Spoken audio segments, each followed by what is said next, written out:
our motivations are unbelievably interesting. I mean, I've been working on this for a few years, and I just find the topic still so amazingly engaging and interesting. So I want to tell you about that. The science is really surprising. The science is a little bit freaky, okay? We are not as endlessly manipulable and as predictable as you would think.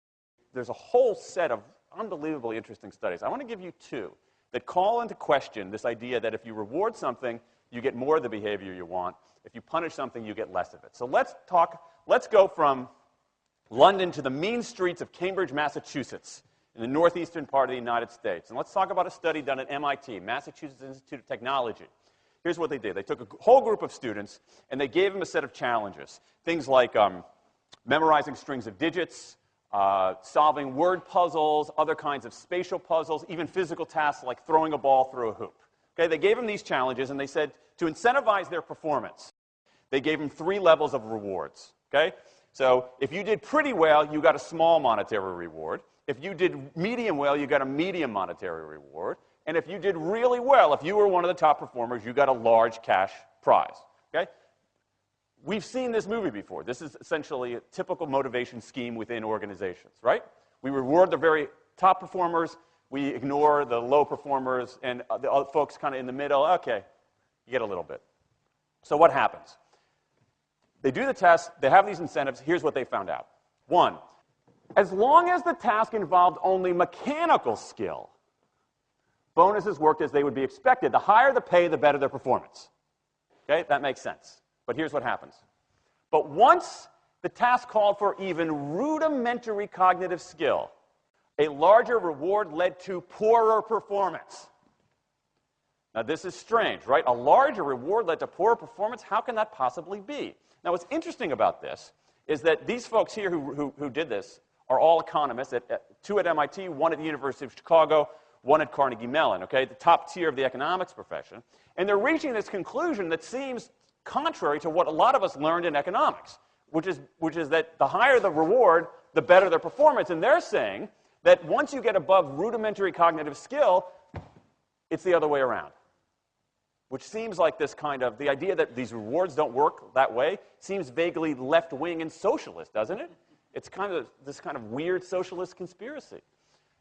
For those of you who have those conspiracy theories, I want to point out the notoriously left-wing socialist group that financed the research, the Federal Reserve Bank. So this is the mainstream of the mainstream coming to a conclusion that's quite surprising. Seems to defy the laws of behavioral physics. So this is strange. A strange finding. So what do? They say, this is freaky. Let's go test it somewhere else. Maybe that $50 or $60 prize isn't sufficiently motivating for an MIT student, right? So let's go to a place where $50 is actually more significant relatively. Right? So let's take the experiment. We're going to go to Madurai, India, rural India, where $50, $60, whatever the number was, is actually a significant sum of money. So they replicated the experiment in India roughly as follows. Small rewards, the equivalent of 2 weeks' salary. Small performance, low performance, 2 weeks' salary. Medium performance, about a month's salary. High performance, about 2 months' salary. Okay, so those are real good incentives. Okay, so you're going to get a different result here. Well, what happened, though, was that the people offered the medium reward did no better than the people offered the small reward. But this time around, the people offered the top reward. They did worst of all. Higher incentives led to worse performance. What's interesting about this is that it actually isn't all that anomalous. This has been replicated over and over and over again by psychologists, by some extent by sociologists, and by economists, over and over and over again. For simple, straightforward tasks, those kinds of incentives, if you do this, then you get that, they're great. For tasks that are algorithmic, set of rules where you have to just follow along and get a right answer, if-then rewards, carrots and sticks, outstanding. But when the task gets more complicated, when it requires some conceptual, creative thinking, those kinds of motivators demonstrably don't work. In fact, money is a motivator at work, but in a slightly strange way. If you don't pay people enough, they won't be motivated. What's curious about, there's another paradox here, which is that the best use of money as a motivator is to pay people enough to take the issue of money off the table. Pay people enough so that they're not thinking about money and they're thinking about the work. Now, once you do that, it turns out there are 3 factors that the science shows lead to better performance, not to mention personal satisfaction. Autonomy, mastery, and purpose. Autonomy is our desire to be self-directed, to direct our own lives. Now, in many ways, traditional notions of management run afoul of that. Management is great if you want compliance, but if you want engagement, which is what we want in the workforce today as people are doing more complicated, sophisticated things, self-direction is better. Let me give you some examples of this, of almost radical forms of self-direction in the workplace that lead to good results. Let's start with this company right here, Atlassian, an Australian company. It's a software company, and they do something really cool. Once a quarter, on a Thursday afternoon, they say to their developers, for the next 24 hours, you can work on anything you want. You can work on it the way you want. You can work on it with whomever you want. All we ask is that you show the results to the company at the end of those 24 hours in this fun kind of meeting, not a star chamber session, but this fun meeting with beer and cake and fun and other things like that. It turns out that that one day of pure, undiluted autonomy has led to a whole array of fixes for existing software, a whole array of ideas for new products that otherwise had never emerged. One day.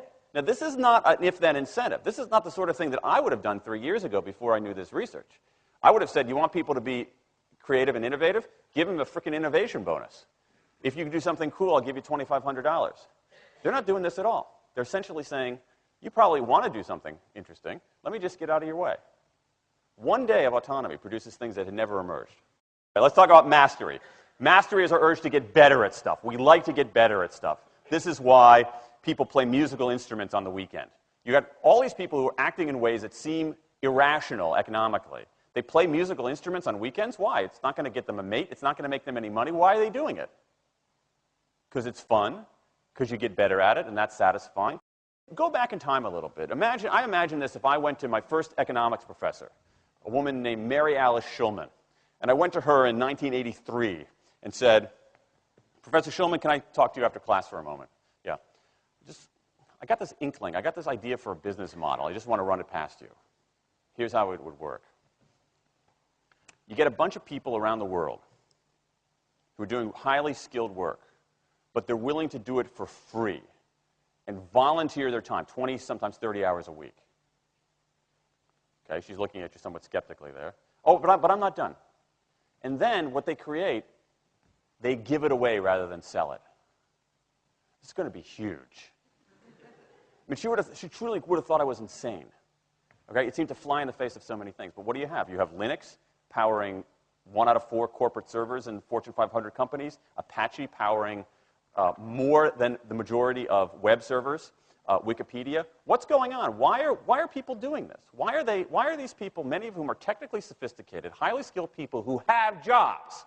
Okay, they have jobs. They're working at jobs for pay, doing sophisticated technological work. And yet, during their limited discretionary time, they do equally, if not more, technically sophisticated work, not for their employer, but for someone else for free.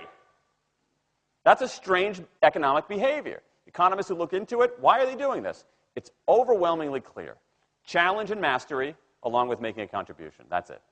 What you see more and more is a rise of what you might call the purpose motive, is that more and more organizations want to have some kind of transcendent purpose, partly because it makes coming to work better, partly because that's the way to get better talent.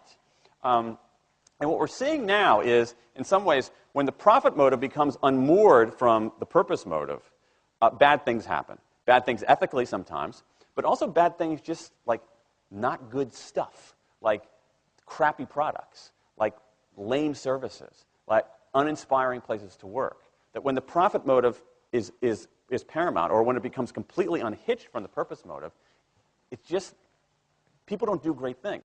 More and more organizations are realizing this and sort of disturbing the categories between what's profit and what's purpose. And I think that actually heralds something interesting. And I think that the organizations that are flourishing, whether they're profit, for profit, or somewhere in between, are animated by this purpose motive. Let me give you a couple of examples. Here's the founder of Skype. He says, our goal is to be disruptive, but in the cause of making the world a better place.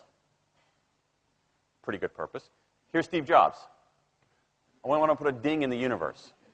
All right? That's the kind of thing that might get you up in the morning and racing to go to work. So I think that, that we are purpose maximizers, not only profit maximizers. I think the science shows that we care about mastery very, very deeply. And the science shows that we want to be self-directed. And I think that the big takeaway here is that if we start treating people like people and not assuming that they're simply horses, slower, smaller, better-smelling horses, if we get past this kind of ideology of carrots and sticks and look at the science, I think we can actually build organizations and work lives that make us better off, but I also think they have the promise to make our world just a little bit better.